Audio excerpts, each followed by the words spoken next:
I remember that summer vividly. The air was thick with the scent of freshly cut grass and the sound of laughter bouncing off my neighbors' houses. As dusk settled, my friends and I decided to delve into the urban legends surrounding our city. Curiosity fueled our spirits, igniting a desire to explore the unknown.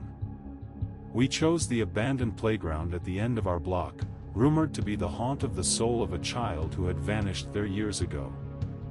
The moment we stepped onto the gravel, the atmosphere shifted. The laughter seemed to evaporate, replaced by an uneasy silence that pressed against our ears. We heard the rustle of leaves, yet the wind was still. It was then that Clara, ever the brave one, suggested we summon the spirit.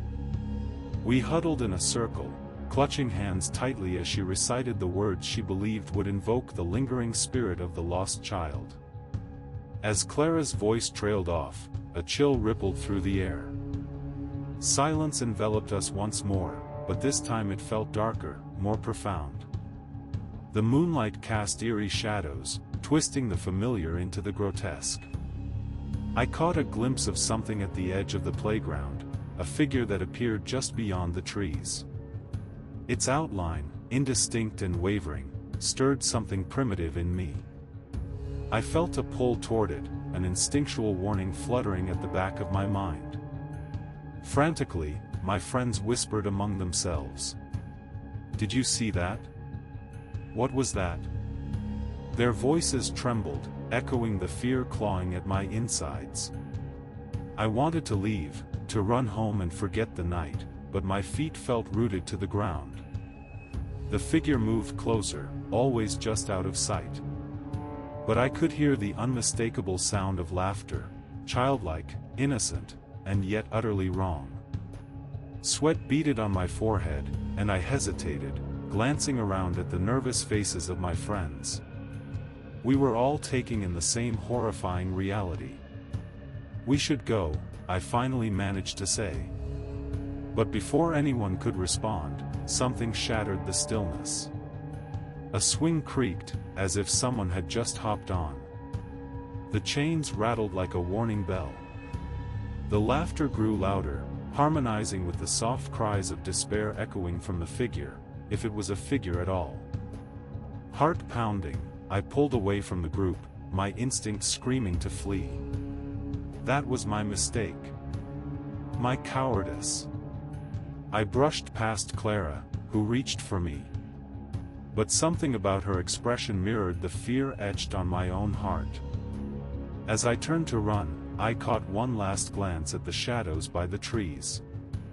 And in that split second, I saw it, the face of a child. Pale and gaunt.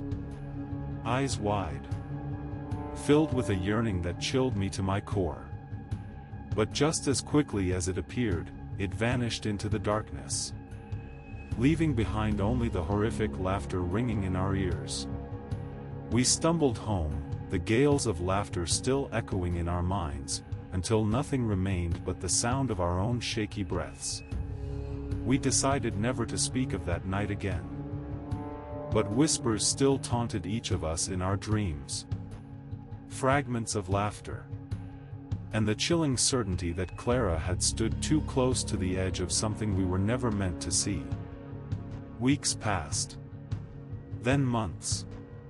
And the playground faded from memory, until rumors began to spread. Clara had vanished. One evening, she simply didn't come home. As the days turned into weeks, her absence carved a hollow space in our hearts.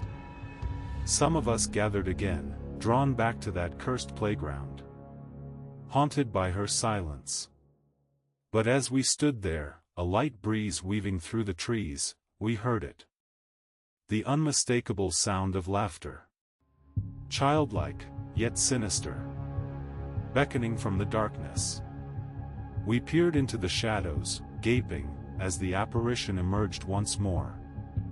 Its pale, gaunt face barely illuminated in the moonlight. A sweet, crooked smile etched on its lips. It was Clara. Or what remained of her. And just like the spirit before her, she too had become a part of the playground. Lost to the insatiable grip of urban horror. We turned to escape. But the laughter followed us, wrapping around our hearts like a vice. Reminding us that some doors, once opened, can never truly be closed.